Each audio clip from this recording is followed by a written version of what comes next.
అత్తమ్మ టీవీకి స్వాగతం. అత్తమ్మ టీవీలో ఈరోజు చాలా ఈజీగా చాలా తొందరగా అయిపోయే లంచ్ బాక్స్ రెసిపీ నేర్చుకుందాం. అదేంటంటే కొత్తిమీర పులావ్. చాలా రుచిగా ఉంటుంది. దీనికి కాంబినేషన్ కూర ఏమీ అవసరం లేదు. ఒకవేళ మీరు కావాలనుకుంటే పెరుగు చట్నీతో సర్వ్ చేయొచ్చు. స్టార్ట్ చేద్దామా? ఒక మిక్సీ జార్ తీసుకొని అందులో 2 అంగుళాల అల్లం, 8 వెల్లుల్లి రెబ్బలు వేయాలి. అందులో 4 పచ్చిమిరపకాయలు వేసుకోవాలి. అందులోనే 1 కట్ట కొత్తిమీరని శుభ్రంగా కడిగి చిన్నగా కట్ చేసుకున్నది వేసుకోవాలి.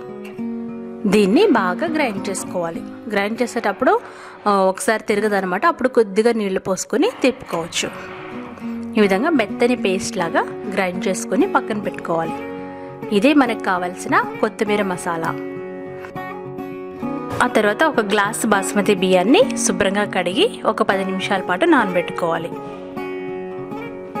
10 నిమిషాలు నానిన తర్వాత ఫిల్టర్ చేసుకొని ఆ బియ్యాన్ని అలాగే ఆరబెట్టుకోవాలి. అంటే నీళ్ళు లేకుండా ఒక 5 నిమిషాలు అలా ఉంచుకోవాలి. ఇప్పుడు కుక్కర్లో 4-5 టేబుల్ స్పూన్ల నెయ్యి పోసుకోవాలి. నెయ్యి ఎక్కువ వేస్తే బాగుంటుంది. తర్వాత జీడిపప్పులు వేసుకొని వేయించుకోవాలి.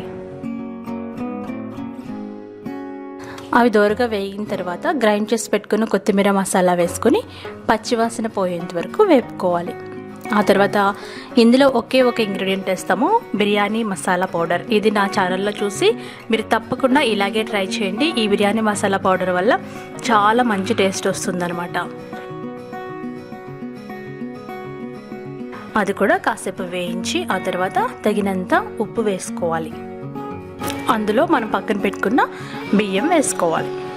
బాస్మతి బియ్యం అయితే ఇవి నానబెట్టాం కాబట్టి 1.25 నీళ్లు పోసుకోవాలి. మామూలుగా సోనా మసూరి బియ్యం అయితే 1కి 2 వంతుల నీళ్లు పోసుకోవాలి.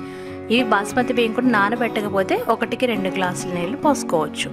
అర్థమైంది కదా? ఈ నీళ్లు కరెక్ట్గా పోసుకోవాలి. 1కి 1.25 అంటే 2 కంటే కొంచెం తక్కువ నీళ్లు పోసుకొని మూత పెట్టి స్టవ్ మీద పెట్టి హైలో ఉంచాలి.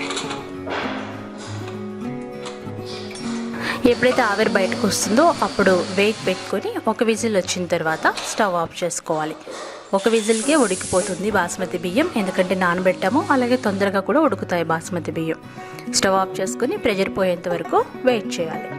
ప్రెషర్ పోయిన తర్వాత మూత తీసి చూస్తే ఈ విధంగా ఉంటుంది. కొద్దిగా తడిగా అనిపిస్తుంది, కానీ కాస్త చల్లారిన తర్వాత ఇది చక్కగా తయారవుతుంది. చూస్తారు కదా? ఒకసారి కలిపి ఒక 5 నిమిషాలు ఆగిన తర్వాత సర్వ్ చేసుకోండి. అప్పుడు పొడి పొడిలాడుతూ ఉంటుంది.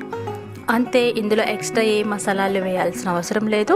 చాలా తొందరగా అయిపోయే లంచ్ బాక్స్ రెసిపీ. హస్బెండ్కి, పిల్లలకి చాలా తొందరగా చేసి పెట్టవచ్చు అనమాట.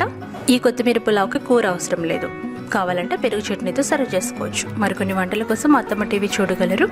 ధన్యవాదములు.